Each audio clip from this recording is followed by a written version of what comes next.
Ladies and gentlemen, I am KageKaze, and as of the 28th of February, SMITE has released another major patch, and this is a pretty big one that changes quite a few elements of gameplay. But one of the biggest announcements of this patch is the change to the Ultimate God pack that I mentioned previously when I introduced the game. The Ultimate God pack has not changed in price. It is still $29.99, and you still get around 30 gods for that price.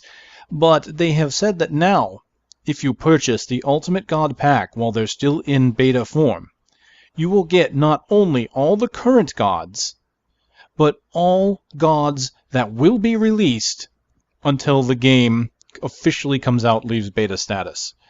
So you can see here from the picture there's multiple portraits show upcoming. We don't really know the exact number. I don't think they've actually said, but it's a very nice deal. You can get all the current gods, all future gods. I believe even afterwards, after the game comes out, I believe this is their single purchase option, and this is not entirely surprising, as Hi-Rez has done this recently with Tribes Ascend and the Tribes Ascend Game of the Year edition, where you can choose to unlock everything in the game for one price. So I believe this to be their answer to that for SMITE, but it is still only a limited time offer. Again, $30, all the gods, all upcoming gods, and that is an awesome deal. And that includes the currently released Poseidon god. Let's kind of take a look here into the gods section, and we can take a quick peek at Poseidon, the god of the oceans. Comes with some interesting abilities, a Changing Tides passive that increases his movement speed and the damage his abilities do as he auto-attacks. This will be decreased by about 30% for every special ability he uses. He's got some abilities that look like other abilities from other gods. You've got Tidal Surge, which is a line ability, but it also has a knockback.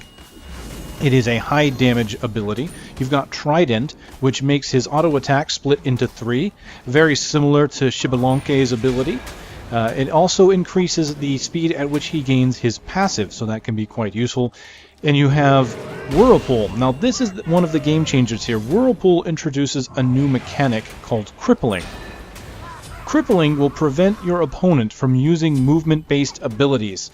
So if you ever got tired of that Sun Wukong flipping away, or maybe that Neith back flipping away, you can now stop them from doing that as long as they're in your ability. So Whirlpool here will cripple enemies. It is a slowing type mechanic. It will pull enemies in and it will keep them from dashing out, but it's slow enough that they can just walk out. So with the introduction of this new mechanic, they've given it to a few other gods. You can now find cripple in abilities such as Ares' Shackle ability, in Artemis's Transgressor's Fate, and Cupid's ultimate, Fields of Love. So not many gods have obtained this new ability, but they are adding it, and it's nice to see that they're adding some game-changing capabilities, and they're willing to update previous gods so that not only the new gods have this. Lastly, Poseidon gets Release the Kraken, which is a very large AoE ability. It slows, it does quite a bit of damage, and it can stun if you hit with the center. It's one of the first abilities I've seen that has kind of a double radius on it, and so it's pretty cool. Does quite a bit of damage. Can be very useful for chasing or for initiating. As far as god changes go, this patch is fairly light. They've done a lot of changes more to gameplay mechanics than they have to anything else. So a few changes to gods is that Cupid got a slightly faster attack speed. The strength of Hades' Pillar of Agony has gone up. It does not include Cripple, so it looks like you can still jump out of that, but it is much stronger to prevent people from just walking out of it. They made it so that Odin, when he uses his Ring of Spears ultimate, he is immune to crowd control effects while he is inside his ring, so his ultimate is much more useful in that regard. Although I was kind of surprised to see that Odin's Ring of Spears did not also include a cripple, so you can still jump out of the ring. Lastly, Hercules has been given quite a bit of a buff in his Driving Strike ability. The base damage of the ability was increased, and the physical power contribution has been increased from 60 to 90%. I believe the tooltips on it still show 60% though. I don't believe they've updated that. Now they've really overhauled this guides section. If you come over here, you can see the guides that have normally been here in the past are kind of missing. they've taken it away, but what they've done is they've made a character builder. So you can actually come in here, we can select a god. Let's say we want to pick our new God Poseidon, and you can actually see what all your stats are, all of your abilities. You can even set a priority here. This is pretty cool. I haven't messed with this yet. As you can see here, you can manipulate the level, and as you increase it, the stats go up. You can see what his stats are at level 20 if you so desire. And as I bring it up, you can see even over here it chooses the automatic leveling for you as long as you give it a priority. So it's pretty neat that they actually have this. You can see the default items, the total cost. You can even save the item set, which is pretty cool. Clear it and pick whatever you want. Even gives you the item store, so you can see all the prices and everything from here. That's cool. I think that's really neat to see that they've actually included a character builder within the game, that you don't have to go hunting one out online. Very nice. That will definitely help, especially if you're fairly new to the game and you want to kind of mess around with builds without jumping into a game first.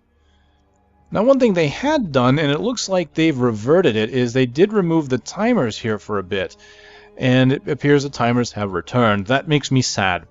They were trying out new technology, I guess, to get matchmaking to work. And you can see they've actually still included this wait longer to have matches in my region thing, so you can make sure that you only get your region.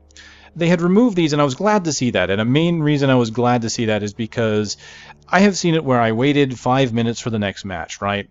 It gives you a up to 5-minute timer. I would select it, and then what would happen is, oh, well, someone left the game. Oh, well, shucks. Let's try it again. 5 minutes again would pass, and it says, oh, we can't match you this time. Okay, do it again. So what happened there? 15 minutes of downtime before I could actually play the game. I don't mind that there's a small timer, but I do mind the fact that every time it misses, I have to wait through the timer again. I really hope that Hi-Res Studios is able to find a way to make it so that you don't have to sit through a timer unnecessarily. I understand if it takes a while to find a match, but I would rather it find the match right away and just get me in there than just make me wait 5 minutes just because it reset.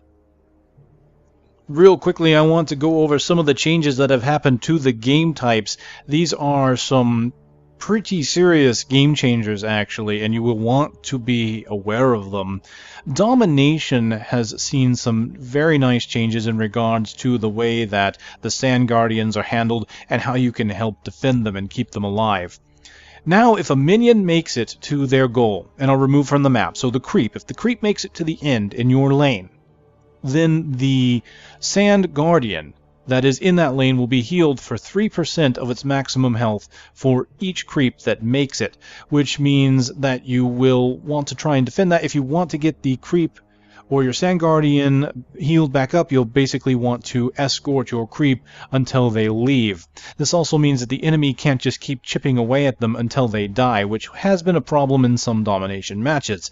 You'll see that the Guardian will take damage, and eventually it just comes down to finally someone just has to get that last hit. Keeping in with that, Sand Guardians will only take half damage if they don't have a current target, which prevents players from doing AoE chipping, basically going in there, throwing in an AoE effect, and just doing full damage with that. So now you have to be aware of that you can't just keep chipping away at them, and they will regain health if the enemy creep gets all the way through the lane. So be advised of that.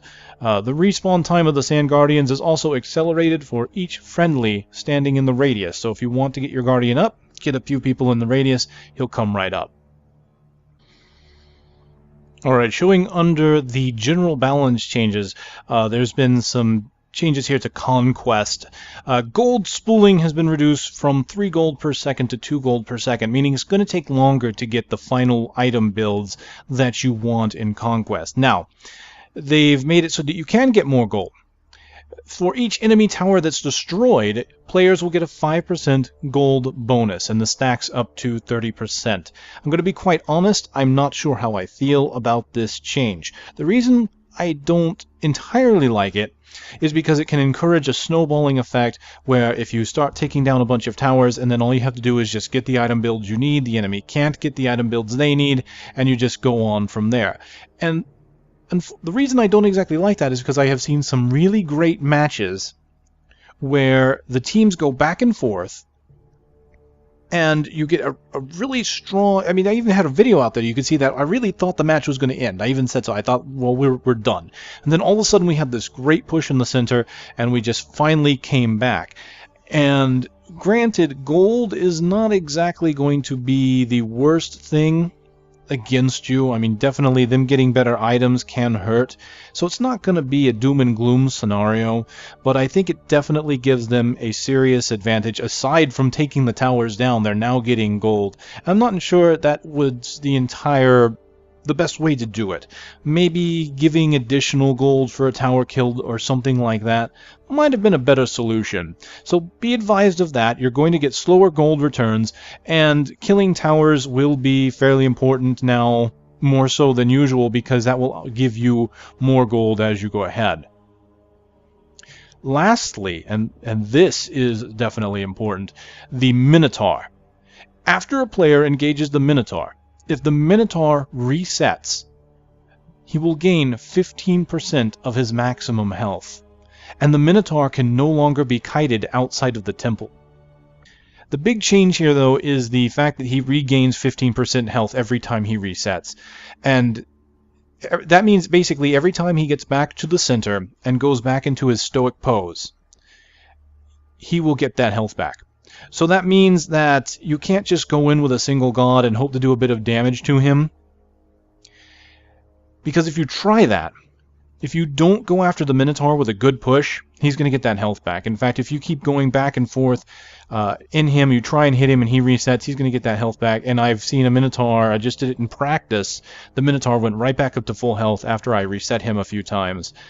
So you have to be ready to fight the Minotaur now. Otherwise, you could easily tip the scales back to the enemy team's favor. Now, here is one really nice thing that might help you take out that Minotaur if you need that really great push. A new consumable item, or I'm sorry, an active item has been added. This is Motivate. Using Motivate grants 30 physical and magical protection and doubles the health of allied minions in your lane, or basically in the radius, for 10 seconds. It's got a fairly decent radius on it, 10 seconds worth. I tried it on a few of my creep, and they were taking quite a bit of damage from towers and phoenixes. So if you need a push on a Minotaur, need a push on a phoenix, push in your lane in general, this could really help. Giving them physical and magical protection and giving them extra health means you could use this to push a lane if you're having problems moving forward, either against an enemy god or against just the tower in general. So it's kind of nice to see there's a few more active items going in this case only one, but that could mean there might be more down the line. Other changes to items include Hand of the Gods. Hand of the Gods will now automatically kill NPCs if they are at or below 10%. This includes the Fire Giant and Gold Fury. Will not work on Minotaurs or Phoenixes or anything like that, but this can give you a great boon to basically get in there. You're taking the Fire Giant out, maybe you get suddenly ambushed, he's already low, you can use the Hand of the Gods, or this could be used to steal the kill. The enemy team's got the Minotaur down, you go in there, you swoop in with your Hand of the Gods, and then boom, you've got the buff instead of them. Be advised that the cooldown on the Aegis Amulet has been increased by 30 seconds. It takes 180 seconds for it to come back rather than the old 150. Purification beads have also seen the same 30-second increase, although purification beads will also remove the Cripple status that has just been added into the game. So if you run across Poseidon or any of the other gods that have gotten Cripple, you can use the beads in order to use your movement abilities once more. And just like the other items mentioned, Sprint, 30-second cooldown increase from 150 to 180. Lastly, let's talk about wards, shall we?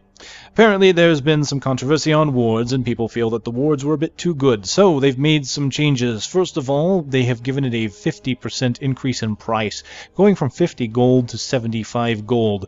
Wards can now detect players and enemy wards within the radius. So this is a change. I believe they couldn't see other wards before, so now, much like their counterparts at League of Legends or Dota 2, you can see wards with wards to know what the enemy team is seeing. Maximum number of wards you can carry has been reduced from 5 to 3, and the biggest change is that wards only detect things in a line of sight. They used to detect in a radius. So what this means is you now have to place your wards kind of at intersections so that they can see down that line. So they have to have line of sight on enemy gods. So now wards are still effective, but they have to be placed more strategically, and they can be detected by the enemy team. So wards will still be a valuable part of your strategy, and you can even counter ward now to know where the enemy is looking. Look forward to seeing how that can affect high-level play. A warning to all you tanks out there, anyone in the tank class, including Ares, Vulcan, Ymir, Bacchus, Guan Yu, Vamana, Sobek, Odin, and Hades, your base attack speed and your per level attack speed have been reduced. So be advised on that one, as you might be putting out a bit less damage due to your slower attack speed than you might be used to. Alright, lastly on this discussion, going to go over some of the minor changes that have happened to items that you might already be using. Death's Toll has been given a slight buff here. Physical power has been increased from 10 to 15. Fatalis also given a, well, it's a buff, really, though its usefulness will depend on your playstyle and character. You no longer move slower when moving backwards, so I can see Fatalis being kind of useful for characters that attack from range and want to keep the enemy in front of them, so you can now run away from an enemy while moving backwards with Fatalis. For example, this could probably be useful for, just say, Neath. You're running backwards so you can see where the enemy is, and when your backflip comes off cooldown, you can use it without having to turn around, and there you go. The starter item Mark of the Vanguard has seen a nerf, so tanks getting a double hit to not only the attack speed reduction, but Mark of the Vanguard, which is a decent starting tanking item. The health benefit from Mark of the Vanguard has been reduced from 155 to 100. And while tanks may have gotten a slight nerf here, it looks like casters have gotten a little bit of a buff for a starting item here. The Vampiric Shroud magical power has been increased from 10 to 20. So we're seeing Death's Toll getting an increase, Vampiric Shroud giving an increase, and Mark of the Vanguard getting decreased. So tanks becoming a little less effective, and attackers, both magical and melee, getting a bit more effective. And lastly, due to the raw power of the hide of the Nemean Lion, this armor here has seen some controversy, as it has been the bane of many physical attackers. Rather than being outright nerfed, the price has been increased, gone up from 1,950 to 2,250. They feel that the power of the item is not really the problem, it's the fact that it could have been purchased a bit earlier than intended. So we'll have to see how that changes, as I have read a few posts about melee characters having a real hard time dealing with this physical reflection. We'll have to see if the price change sets it up to be in a different tier of play that makes it a little easier to deal with. Time will tell on that one. Alright, ladies and gentlemen, that pretty much does it for the patch notes. Just giving you a quick rundown of them for those of you that prefer to hear them rather than read them, as I have seen that is a bit preferred in some cases. Lastly, what I'm just going to end on here is to show the skin that was added this patch, Lil Mana, a skin for Vamana. It's, yeah, he's going to beat you down with a bat. That's it, don't mess with that. Okay, that's it, ladies and gentlemen. KageKaze here from SMITE. I will more than likely be looking at Poseidon once I get a chance. So I will see you again on that one. Thank you for watching.